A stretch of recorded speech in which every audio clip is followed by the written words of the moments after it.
I graduated from Texas State. And I was like, well, what's the biggest and best employer of San Marcos? Well, Texas State. So I applied. I dedicated myself to getting a job there, and I have. And I've worked in a couple different positions. Worked in housing, and now I work for McCoy Business College. And I'm an admin. You know, I've been both a student and now a resident of San Marcos, and it's a strange like place to be in because there's not a whole lot of us that that go to school here, that choose to stay here.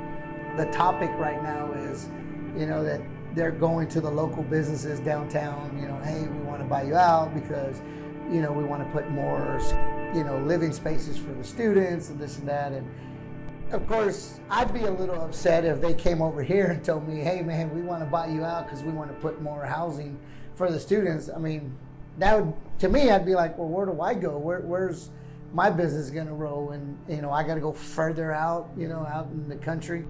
It really seems that San Marcos has a really hard time, like, attracting not only businesses, but like good businesses that I think, younger 18 to 25-year-olds want to stay here in the area for, because typically if you're living here, like, you're either living here to work in Austin or you're living here to work in San Antonio.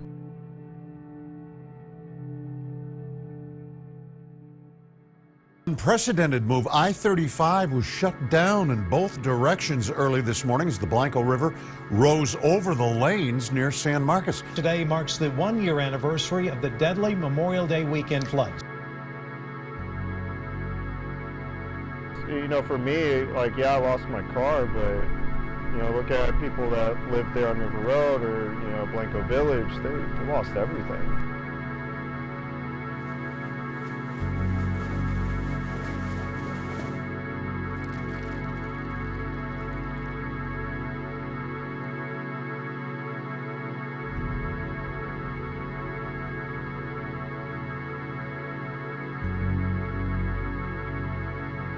My family members live up and down Conway and Broadway and Barber Drive, and they got hit pretty hard. And so I was a little upset because to see my family go through that and being rescued on a boat and stuff like that it really freaked me out.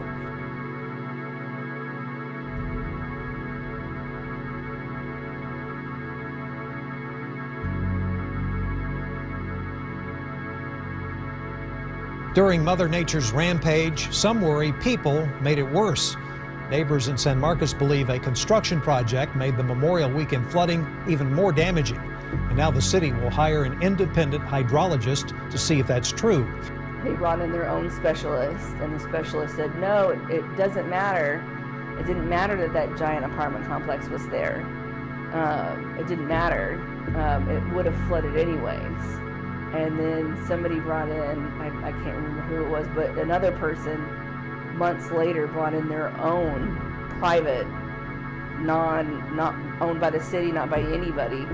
And no, they straight up were like, absolutely not. The Woods apartment complex explicitly made a blockage for that water, for it to have to go somewhere, because it got to go somewhere. Everything's about, oh, they wouldn't have put this for the students, it wouldn't have happened. We don't know that. I mean, theoretically, it makes sense, but we don't really know that.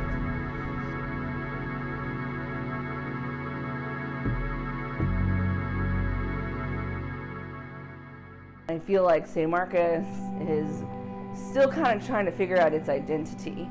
Are we a college town and that's it? Or are we a town that has a college? Writing's on the wall. We are a college town through and through, and like it makes, I hate that has like a bad connotation to it. But it has a bad connotation to it because there's more than just, people that are going to be here 3 or 4 years. 12 years ago, told my wife, I think I'm going to try it and open up my own and see what it does. That was one of my bucket lists to own my own business. And I told her, even if it's 5 years, I'm happy. If anything happens after that, great. If it doesn't, and I get to 5 years, I've accomplished what I wanted. And then if I have to go work for somebody else again, then it is what it is. But going on 12 years now, and it's great.